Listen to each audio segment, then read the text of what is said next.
Malinaw na nakasaad sa konstitusyon.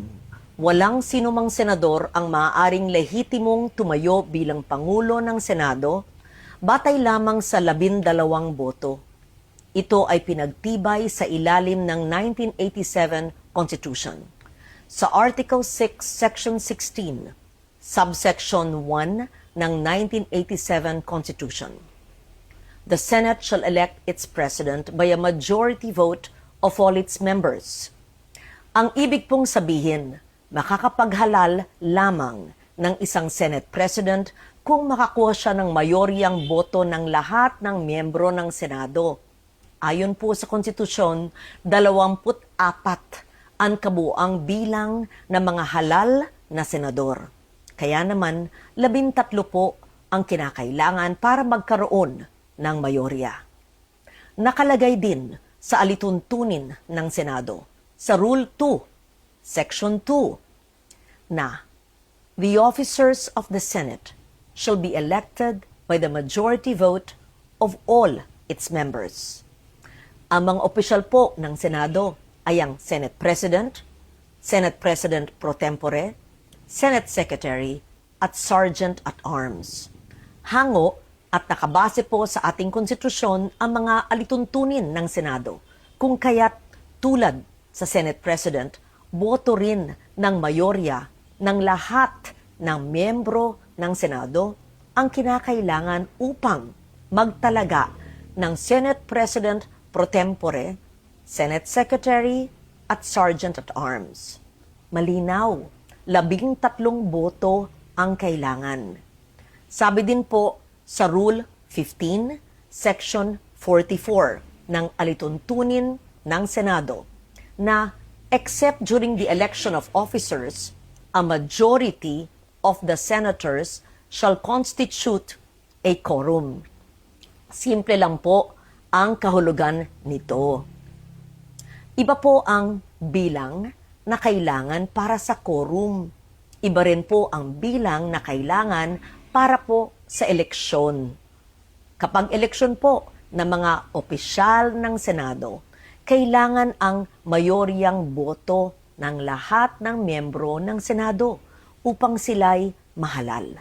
Kaya naman, sa kabila ng aking paggalang sa aking mga kasamahan, labag sa konstitusyon at alituntunin ng Senado, ang nangyaring pagtatalaga ng Senate President pro tempore, Senate Secretary at Sergeant at Arms dahil 12 senador lamang ang nasa plenaryo na bumoto.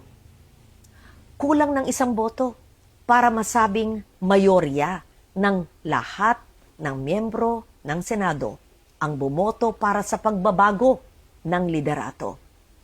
Samantala po, sa chairmanship naman ng mga komite ng Senado, malinaw din ang saligang batas sa ilalim ng Article 6, Section 16, Subsection 2, kung saan sinabi na, a majority of each house shall constitute a quorum to do business.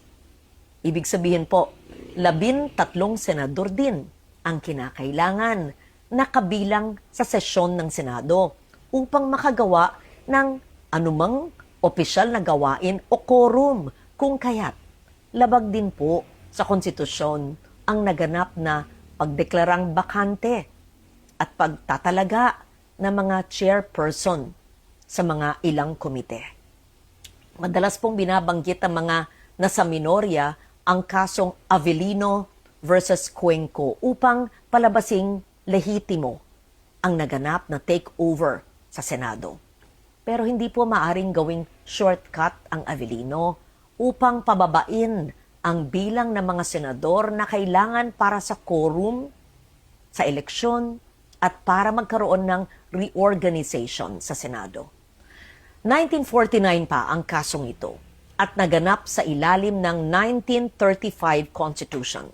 Nagbago na ang ating saligang batas, 1987 Constitution na ang sumasaklaw po sa atin. Dito, malinaw na 13 ang kinakailangang boto para maghalal ng Pangulo ng Senado at parehong bilang din ang kinakailangan para sa pagboto ng mga opisyal. Hindi rin bago ang patakarang ito noong pang 1973 Constitution. Malinaw na ring nakasaad na ang Speaker ng National Assembly ay dapat mahalal sa pamamagitan ng mga mayoryang boto ng lahat ng miyembro. Kung tatanggapin natin na maaring basta-basta na lamang bawasan ang bilang ng mga senador na kinakailangan para sa eleksyon ng mga opisyal at pinuno ng mga komite, malaki ang magiging epekto nito sa operasyon ng mataas na kapulungan.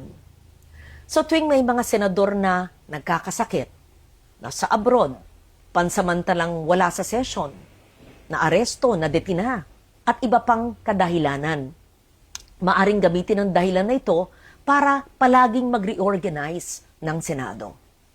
Pag nangyari po yun, hindi na representasyon ng taong bayan. Interes at issue ng panahon ang magtatakda kung sino ang nasa mayorya at mga opisyal ng Senado. Ang magiging labanan na lang ay kung sino ang makakapagbawas ng pisikal na presensya ng kabilang panig sa bulwagan. Dapat manatiling representasyon, interes ng nakararami, performance ng bawat isa, at issue ng panahon ang batayan kung sino ang magiging mayorya at pinuno ng Senado. Ang konstitusyon, ang gabay ng ating demokrasya. Ito ang dapat nating ipaglaban para sa Senado, para sa ating mga institusyon, at higit sa lahat, para sa bawat Pilipino. Si Loren Legarda po, ang inyong Senate President pro tempore. Maraming salamat.